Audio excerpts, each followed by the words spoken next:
వందనాలు. మీ అందరికీ నా వందనాలు. నా పేరు బ్లెస్సీ. మాది ఆదిలాబాద్ డిస్ట్రిక్ట్, ఊట్నూరు మండలం. మాది విగ్రహారాధన కుటుంబం. అక్కడ విగ్రహారాధన చేసేదాన్ని, మళ్ళీ చర్చికి కూడా వెళ్ళేదాన్ని. 2005 సంవత్సరంలో మా తమ్ముడు పాయిజన్ తీసుకొని చనిపోయిండు. ఆ సమయంలో నేను కూడా చనిపోవాలని నిశ్చయించుకున్నా. గుంటూరులో మా అత్తమ్మ ఉంటుంది. మా అత్తమ్మ నన్ను కొన్ని రోజులకి గుంటూరుకి తీసుకెళ్ళింది. నాకు గుంటూరులో ఉండబుద్ధి కావట్లేదు. అత్తమ్మ నేను ఇంటికి వెళ్ళిపోతా, నన్ను పంపించేయండి అని ఆమె నన్ను గుంటూరులో సాయంత్రం 6ంటికి బస్సు ఎక్కించింది. విజయవాడ బస్ స్టాప్లో ఆగిందనమాట. ఆ సమయంలోనే ముఖర్జీ అంకుల్ దగ్గర సేవ చేసే ఒక అక్కయ్య బస్సు ఎక్కిందనమాట. అక్కయ్య కూర్చోండి అని నా బ్యాగ్ తీసిన. కూర్చుంది. నువ్వు ఒకదాన్ని వెళ్తున్నావు అంటే, అవును నేను ఒకదాన్నే, మా తమ్ముడు చనిపోకపోతే నాతో పాటు వచ్చేవాడు అని నేను చెప్పిన అనమాట. అయితే అక్కయ్య ఏమని చెప్పిందంటే, మనం ఎప్పుడైనా ఒంటరిగానే ప్రయాణం చేయాలి, మనతో దేవుడు తప్పితే ఎవరు రారు అని చెప్పింది అనమాట. అక్కయ్య నా ఫోన్ నెంబర్ తీసుకుంది. ముఖర్జీ అంకుల్ రాసిన సమర్పణ పత్రిక నా చేతిలో పెట్టి ఆమె వెళ్ళిపోయింది. అయ్యో అక్కయ్య ఇంకా ఉంటే బాగుండు అని నాకు అనిపించింది. నేను ఊట్నూరుకి వెళ్ళిపోయినా. అంకుల్కి ఫోన్ చేసి, మా తమ్ముడు చనిపోయిండు, నేను కూడా చనిపోవాలని నిశ్చయించుకున్నా అని నేను బాగా ఏడుస్తున్నా. మా తమ్ముడిని తిరిగి బ్రతికించండి, లేకపోతే నేను మా తమ్ముని దగ్గరికి వెళ్ళిపోతా అని చెప్పిన అనమాట. అయితే అంకులు ఒకరోజు మా ఇంటి కూడా ఒక నైట్ ఉండి ప్రార్థన చేసి వెళ్ళిండు. నాకు కరీంనగర్లో ఇంజనీరింగ్లో సీట్ వచ్చింది. ఆ సమయంలో నన్ను పిల్లల రిట్రీట్కి తీసుకెళ్ళిండు, విజయవాడకి. అప్పుడు అందరు కూడా వాళ్ళ రక్షణ సాక్ష్యాలు చెప్తా ఉన్నారు. నాకు కూడా అనిపించింది, నేను యేసుప్రభుని నమ్ముకున్నంత మాత్రాన కాదు కానీ నేను కూడా రక్షణ పొందాలి అని నాకు గ్రహింపచ్చింది. నేను చేసిన ప్రతి పాపాన్ని కూడా దేవా నాకు చూపించండి అని నేను ప్రార్థన చేసుకున్నప్పుడు దేవుడు నా ఒక్కొక్క పాపాన్ని దేవుడు నాకు చూపెడతా ఉన్నాడు. వాటన్నిట్లను కూడా వాళ్ళతో సర్చ్ చేసుకోవడానికి కూడా దేవుడు నాకు కృపనిచ్చిండు. దేవుడు నాతో మాట్లాడిండు. పరలోక రాజ్యం సమీపించినది, మారు మనసు రక్షణ పొందుమని, దేవా నా పాపాలను క్షమించండి అని. అయితే దేవుడు నాతో మాట్లాడిండు.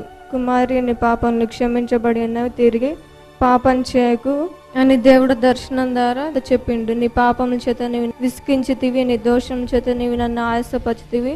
నేనే నా చిత్తానుసారంగా నీ అతిక్రమంలను తుడిచివేసి ఉన్నాను, నీ పాపంలో నీకన్నా జ్ఞాపకం చేసుకున్నాని దేవుడు నాతో దర్శనం ద్వారా చెప్పిండనమాట. నేను యేసుప్రభుని నమ్ముకోవడం మా అమ్మ నాన్న వాళ్ళకి ఇష్టం లేదు. నేను కరీంనగర్లో హాస్టల్లో ఉన్నప్పుడు కూడా మా ఫ్రెండ్స్ ఈమె ఎప్పుడు బైబిల్ చదువుతూ ఉంది, ప్రార్థన చేసుకుంటుంది అని మా నాన్నకి ఫోన్ చేసి చెప్పేవాళ్ళు. మా నాన్న ఒకరోజు వచ్చిండ్లు అనమాట. బైబిల్ ఇవ్వమన్నాడు. బైబిల్ తీసుకొని దాన్ని ముక్కలు చింపేసిండు, కింద పడేసిండు. మా నాన్న వెళ్ళిపోయిన తర్వాత వాటిని కిందికి వెళ్ళి వాటన్నిట్లో నేర్చుకుంటూ ఉంటే మా సీనియర్స్ అందరు కూడా నవ్వుకున్నారు. ఆ రోజు నైటే అందరు కూడా సీనియర్స్ నన్ను పిలిపించి వాళ్ళ రూమ్లోకి నన్ను ర్యాగింగ్ చేసిండ్రు అనమాట. ఒకళ్ళ తర్వాత ఒకళ్ళు, నువ్వు యేసు ప్రభుని వదిలిపెట్టాలి, అసలు నువ్వు దేవుని ఎందుకు నమ్ముకున్నావు, గొడవలు పుట్టించడానికని వాళ్ళ దేవతల పురాణాల కథలు చెప్పుకుంటూ తిరిగి రిప్లై చెప్పమని వాళ్ళు నన్ను ఒకళ్ళ తర్వాత వేధించడం మొదలుపెట్టింది, కొట్టడానికి వచ్చిండ్రు. ఇప్పటికీ మీరెంతని చెప్పండి, నేను మాత్రం నా దేవుణ్ణి వదిలిపెట్టాను అని నేను చెప్పేసిన వాళ్ళకి. శ్రమ వచ్చింది, దీంట్లో వచ్చి ఏం పొందడానికి దేవుడు నాకు సహాయం చేసిండ్రు అనమాట. అయితే నేను ఇంటికి వెళ్ళిన తర్వాత మా నాన్న కొట్టిండు అనమాట. కొడితే నేను చనిపోయినా బ్రతికినా నా దేవుని కొరకని చెప్పిన. తర్వాత 2006 మే నెలలో నేను బాప్టిజం తీసుకున్నా. నా పేరు ఫస్ట్ సరస్వతి, తర్వాత బ్లెస్సీగా మార్చబడ్డది. దేవుడి సాక్ష్యం దీవించింది గాక. టీవీ ప్రేక్షకులకు ప్రభు నామంలో శుభాలు తెలియజేస్తా ఉన్నాను. టీవీలో వాక్యం వింటున్నటువంటి ప్రతి వారు కూడా ప్రార్థనతో వాక్యం వినాలని కోరుతా ఉన్నాను. ప్రార్థన చేసుకుందాం. పరిశుద్ధుడైన మా పరలోకపు తండ్రి, నీ ఉచితమైన కృప చొప్పున మీరు అనుగ్రహించిన దివ్యమైన సమయం కొరకు నీకు వందనాలు, స్తోత్రాలు. అయోగ్యులమైన మాకు పరిశుద్ధమైనటువంటి శక్తి కలిగినటువంటి వాక్యాన్ని వినే భాగ్యం మాకు ఇచ్చారు. మీకు వందనాలు, స్తోత్రాలు. మేము వాక్యాన్ని ధ్యానిస్తున్నప్పుడు పరిశుద్ధాత్మ శక్తి మాలో పనిచేయగలటకు సహాయం చేయం.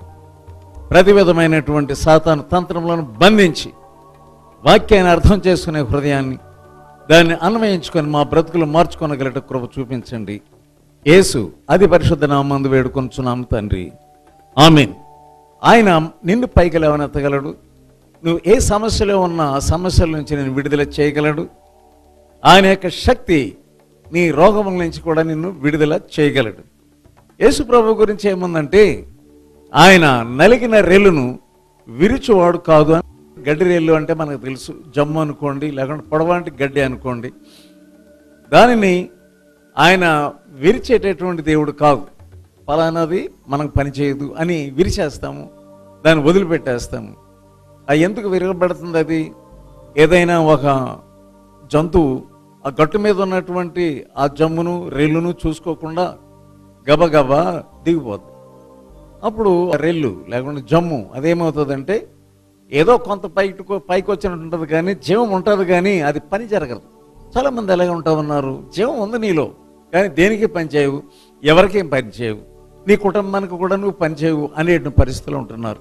ఆయన గురించి ప్రవచనం ఏముందంటే, ఆయన నలిగిన రెల్లును విరిచేవాడు కాదు. రెండవది ఏముందంటే, ఆయన మకమకలాడుచున్న జనపనారు ఒత్తిని ఆర్పివేసేటటువంటి వాడు కాదు. యేసు ప్రభు గురించి ఆ ప్రవచనం ఉన్నది. యేసు ప్రభు ఏం చేస్తాడు? ఇంకా పని జరిగినటువంటి జీవితాలని బాగు చేసేటటువంటి దేవుడు. అలాగే ఆరిపోతున్నటువంటి దానిని ఆయన ఆర్పివేయుడు. అది ఆయన యొక్క విశేషం.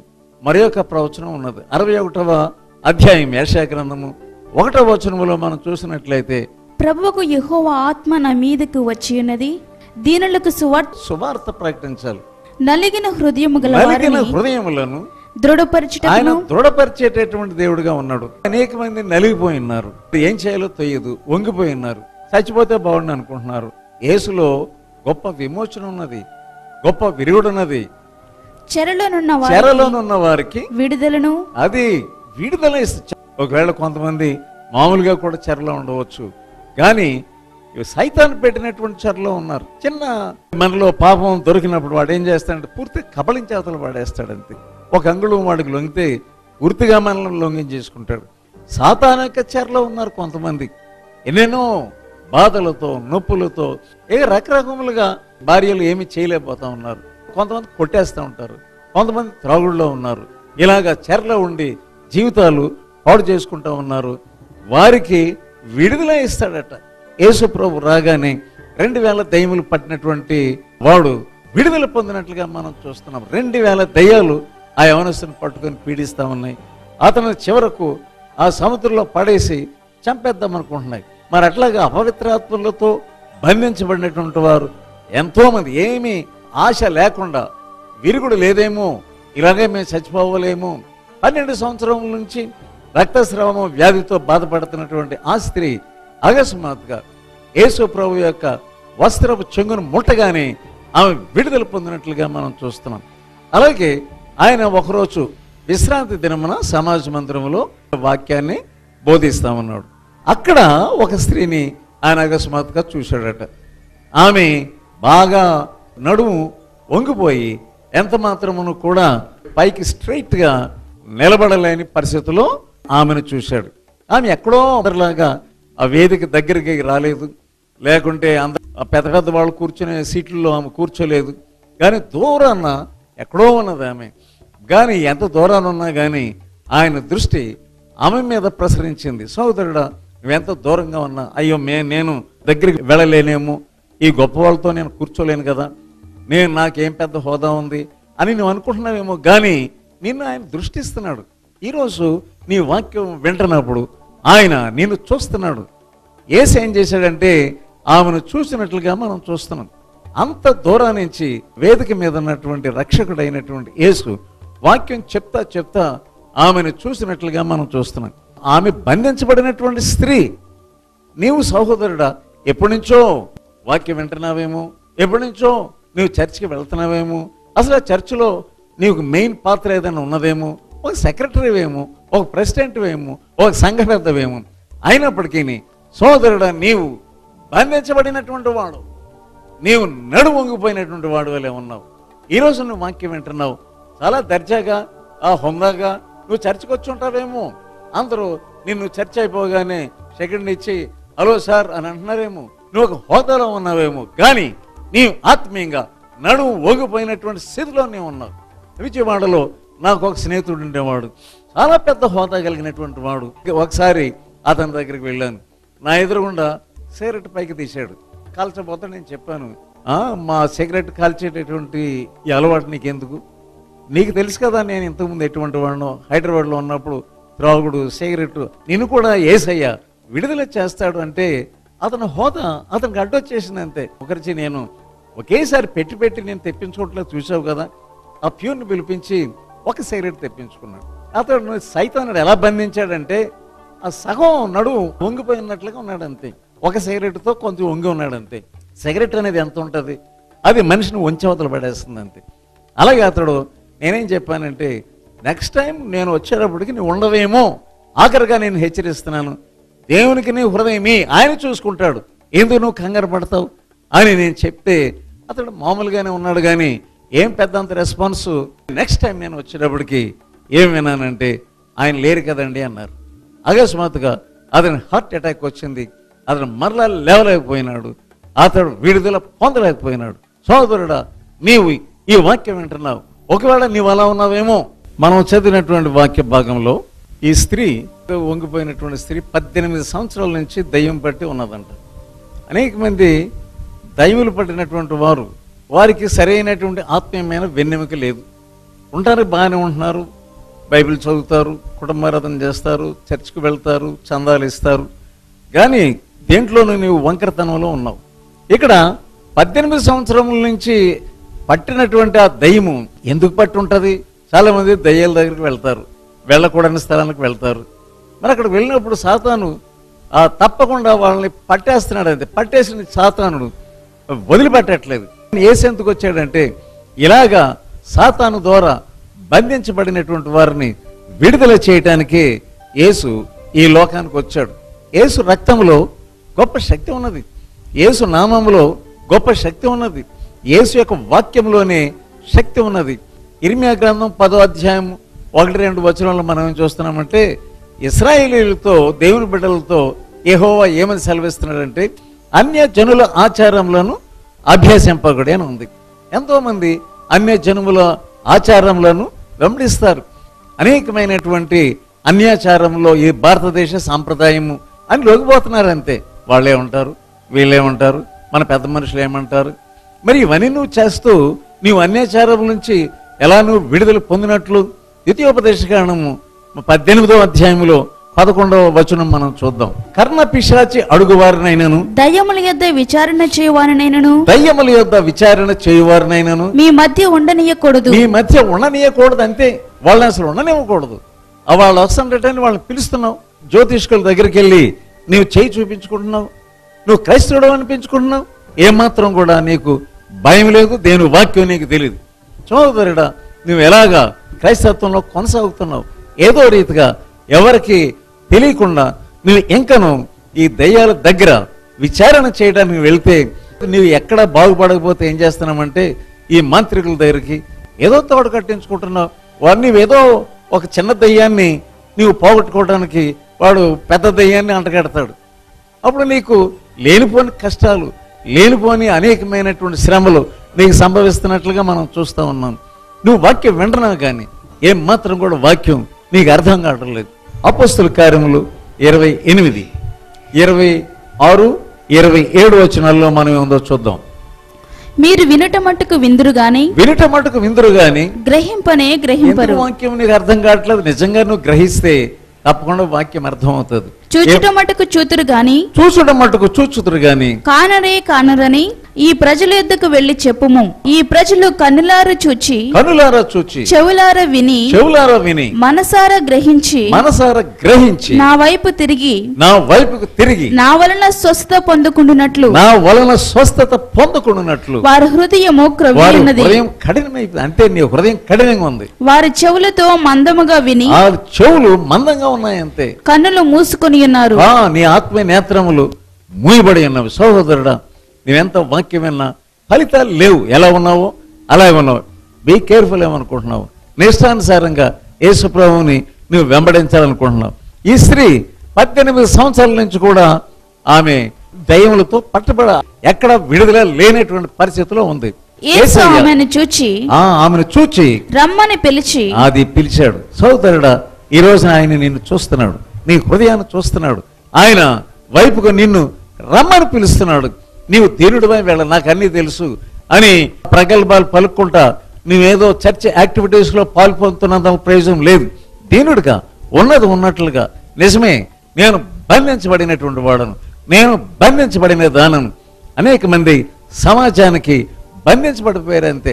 వాళ్ళు ఒప్పుకోరండి, మా సంఘం వాళ్ళు ఒప్పుకోరండి, మాకు ఫైన్ వేస్తారండి, లేకుంటే మాతో మాట్లాడరండి అనే భయంతో నువ్వు ఉన్నావు. ఏ భయంతో సహోదరిని ఉన్నావు? దేవుని వాక్యానికి విధేయత చూపించలేనటువంటి పరిస్థితిలో ఉంటున్నావు. యేసయ్య పిలిచాడు నిన్ను. ఈ రోజు ఈ సమయంలో నేను పిలుస్తున్నాడు. నీవు దీనుడివై దీనురాలువై రా ఆయన దగ్గరకు. ఆయన నిన్ను పిలవడమే కాకుండా ఆమెని అమ్మ అంటున్నాడు. సాధారణంగా అమ్మ అని అందరినీ అనలేము, కానీ ఇక్కడ యేసు జాలిగల దేవుడు, ఆయన ప్రేమగల రక్షకుడు. ఆయన ఎవరు పిలవకపోయినా సరే నిన్ను చూస్తున్నాడు. ఆ తర్వాత నిన్ను అమ్మ అని, లేకుంటే నిన్ను చక్కని పేరుతో నేను పిలుస్తా ఉన్నాడంటే నిన్ను బాగు చేయడానికి. ఈ కుటుంబంలో ఉన్నటువంటి అనేకమైనటువంటి తొందరలు నీకు తెలుసు. అయినప్పటికీ నువ్వు రాలేని పరిస్థితిలో గర్విష్ఠుడిగా ఉన్నావు. గర్వం నీకు అడ్డొస్తా ఉన్నది. ఆమె ఎక్కడో చివరిన ఉంది. ఆ గ్యాలరీ వదిలిపెట్టి రావాలి అని అంటే వీళ్ళందరూ మరి ఆమె వైపు చూస్తూ ఉన్నారు.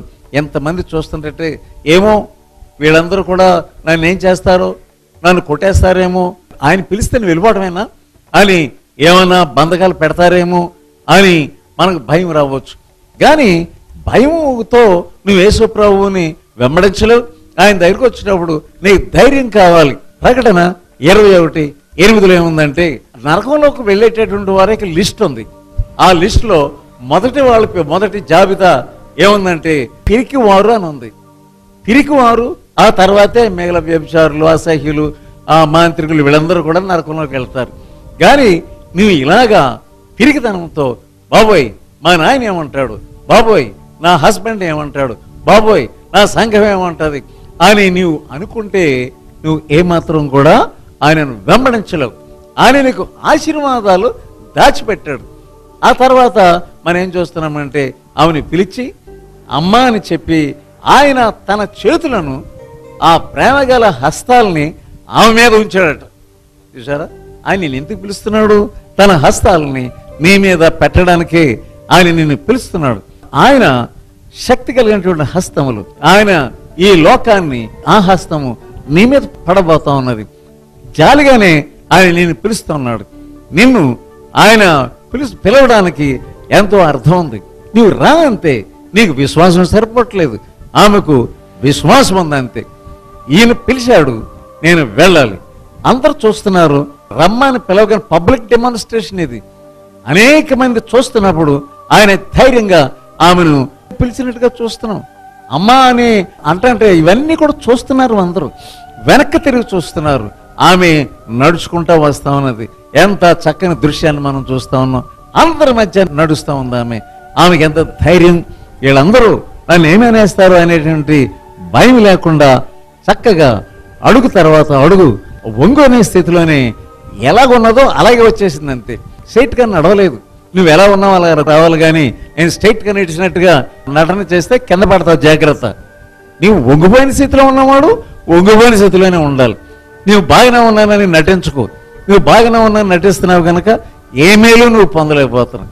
ఎప్పుడైతే యేసు తన హస్తాలని ఆమె మీద వేశాడో వెంటనే ఏమైందంటే ఆమె స్ట్రైట్గా నిలబడింది. సోదరుడా, ఆయన ఒక్కడే నిన్ను స్ట్రైట్గా నిలబడేటట్లుగా నీ యొక్క క్యారెక్టర్లో, నీ వ్యక్తిత్వంలో నీవు నిట్ట నిలువుగా గట్టిగా పడుత్వంతో నిలబడేటట్టుగా చేసేవాడు ఆయనే. నువ్వు ఇంకా లంచాలు తీసుకుంటున్నావు, దేవుని భయం లేని వాడుగా ఉంటున్నావు. నీవు క్రైస్తవుడు అని చెప్పుకుంటున్నావు, ఎలా లంచాలు తీసుకోగలవు?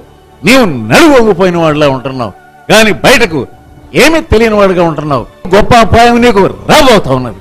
లంచములు తీసుకునేవాడు దేశమును పాడు చేయనని వాక్యంలో ఉన్నది. సోదరుడు, ఎంతకాలం ఇలాగా లంచాలకి నువ్వు లొంగిపోయినటువంటి పరిస్థితిలో ఉంటావు. ఆమెకు విధేయత ఉన్నది. ఆమె స్త్రీ అయినప్పటికీ ఆమె వంగిపోయిన స్థితిలో ఉన్నప్పటికీ, ఆమె ఎక్కడో చివర ఉన్నప్పటికీ ఆమె విధేయత చూపించిందంటే. విధేయత అంటే ఎవడో చూడనప్పుడు నేను విధేయత చూపిస్తానంటున్నావు. అందుకని యేసుప్రభు పబ్లిక్లో పిలిచాడు ఆమెను, సోదరుడా నువ్వు పబ్లిక్గా విధేయత చూపించంతే, నేను రహస్యంగా విధేయత చూపిస్తాను, పబ్లిక్గా నేను మామూలుగానే ఉన్నానని. నీవు డబుల్ క్యారెక్టర్ ఉంది నీలో, బీ కేర్ఫుల్. నీవు చాలా డబుల్ క్యారెక్టర్డ్ పర్సన్గా నువ్వు కనబడుతున్నావు. ఈ సమయంలో ఎవరిని నేమనుకున్నప్పటికీ నీవు నీ విగ్రహారాధన వదులు, నీ యొక్క ప్రేమ కలాపాలు వదులు, నీ యొక్క ప్రతి అబద్ధం, మోసం, దొంగతనం, వ్యభిచారం పబ్లిక్గా వదిలేసే అంతే. కానీ ఎవరు చూడకుండా అని వదిలేస్తాను అని అనకు.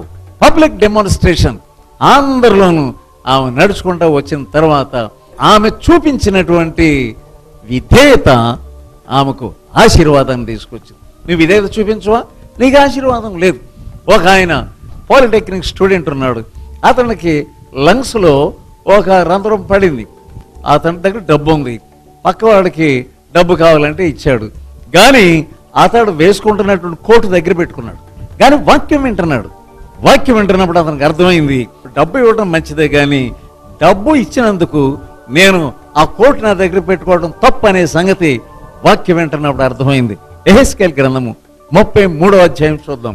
యెహెజ్కేలు గ్రంథము 33వ అధ్యాయము 15-16 వచనాలు మనం చూద్దాం. కుదువ సొమ్మును మరలా అప్పగించుచు తాను దొంగిలిన దానిని మరలా ఇచ్చివేసి, దొంగిలిన దానిని నువ్వు మరలా ఇచ్చివేసి పాపము జరిగింపకయుండి పాపము జరిగించకుండా ఉంటే, జీవనాధారములకు కట్టడలను అనుసరించిన ఎడల జీవనాధారమైన కట్టడలను నీవు అనుసరించిన ఎడల అతడు మరణము నొందక అతడు మరణం పొందక అవశ్యముగా బ్రతుకును. ఆవశ్యంగా బ్రతుకును. సౌతల డాక్టర్లు ఏం చెప్పారంటే అతడికి ఇంకా విరుగుడు లేదు, ఆ రంధ్రం పొడ్చబడటం లేదు. కానీ వాక్యం విన్నాడు, నేను భయానికి కాదు కానీ నా మనసాక్షిని శుభ్రం చేసుకోవాలని ఆ కోటును అతడు తిరిగి ఇచ్చేశాడు. ప్రార్థన చేసుకుంటున్నాడు, నాకు డబ్బు వదిరా బాబు అని చెప్పేశాడు. ఎంతమంది కుదువ సొమ్ముని ఇంట్లో పెట్టుకుంటున్నారు, బిందెలు పెట్టుకుంటున్నారు, కొలుసులు పెట్టుకుంటున్నారు, ఉంగరాలు పెట్టుకుంటున్నారు. నువ్వు క్రైస్తవుడు అని నువ్వు ఎంత దౌర్భాగ్యుడవు. నీవు కుదువ సొమ్మును ఇంట్లో పెట్టుకొని నువ్వు ప్రార్థన చేస్తున్నావు, వడ్డీకి నువ్వు డబ్బులు ఇస్తా ఉన్నావు, ఏమాత్రం కూడా భయం లేనివాడుగా ఉంటున్నావు. జాగ్రత్తగా నీ యొక్క బ్రతుకును నువ్వు సరి చేసుకోవాలంతే. ద్వితీయోపదేశకాండం 28వ అధ్యాయము 58వ వచనం.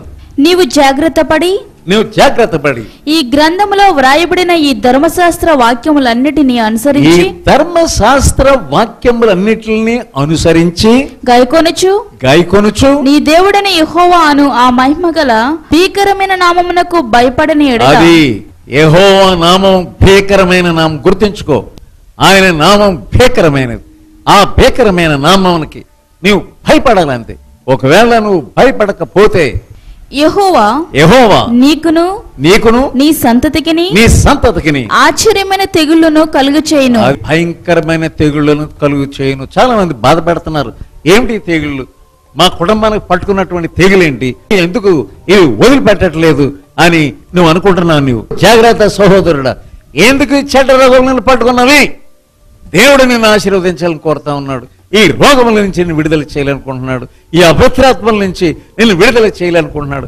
పాపాన్ని బట్టి ఇవన్నీ నీకు సంక్రమించిందని ఈ రోజును నువ్వు గుర్తించి నీ పశ్చాత్తాపడినట్లయితే ఈ ఆశీర్వాదాలన్నీ నీకు వస్తాయి. ఎప్పుడు వస్తాయంటే ఈ వాక్యాలు, ఈ ఆజ్ఞలు, ఈ కట్టడలను నీవు అనుసరించి నడిచిన ఎడల.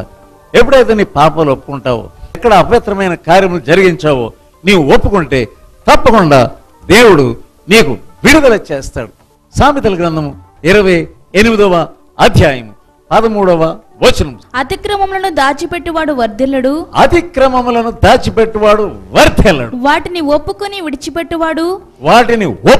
విడిచిపెట్టువాడు కనికరము పొందును. ఆయన తన వాక్కును పంపించి నిన్ను బాగు చేయగలడు. ఒక స్వస్థతకారుడు వచ్చేసాడు, ఈ టీవీలో చెప్పేసి నువ్వు స్వస్థత పొందుగాక అంటున్నాడు. Be careful. ఏమనుకుంటున్నావు?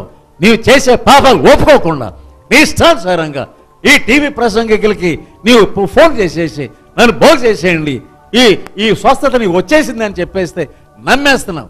ఒక దెయ్యం పోయి నీకు 4 దయ్యాలు పట్టుకుంటా. జాగ్రత్త. ఏమనుకుంటున్నావు? తన వాక్కును నీ మీద పంపిస్తున్నాడు.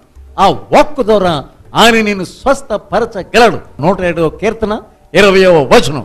ఆయన తన వాక్కును పంపించి వారిని బాగు చేశాను. తన వాక్కును నమ్ము, వాక్యమున విధేయత చూపించు. ఆయన నిన్ను పిలుస్తున్నాడు, ఆయన నీ వైపుకు చూస్తా ఉన్నాడు. ఈ సమయంలోనే ఆయనకు లొంగి నీవు విధేయత చూపించి, ప్రభువా నేను లొంగుతున్నాను అని నువ్వు చెప్పి మోకరించి ప్రార్థన చేసుకున్నట్లయితే తప్పకుండా నిన్ను విడుదల చేయడానికి సిద్ధంగా ఉన్నాడు. ప్రార్థన చేసుకుందాం.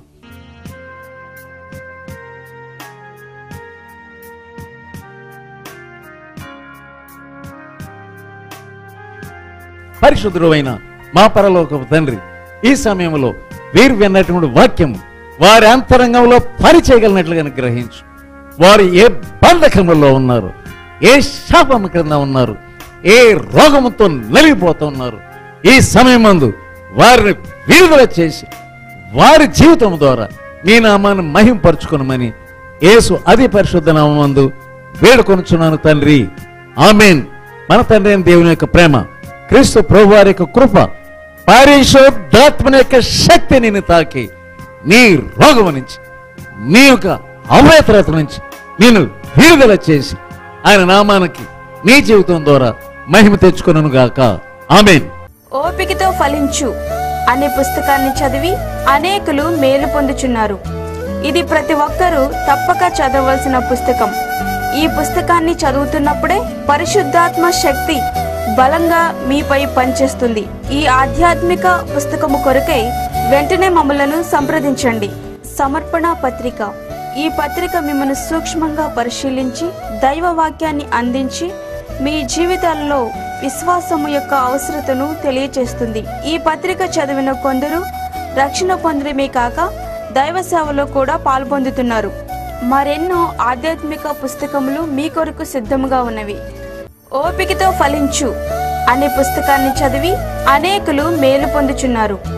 ఇది ప్రతి ఒక్కరూ తప్పక చదవలసిన పుస్తకం. ఈ పుస్తకాన్ని చదువుతున్నప్పుడే పరిశుద్ధాత్మ శక్తి బలంగా మీపై పనిచేస్తుంది. ఈ ఆధ్యాత్మిక పుస్తకము కొరకై వెంటనే మమ్మలను సంప్రదించండి.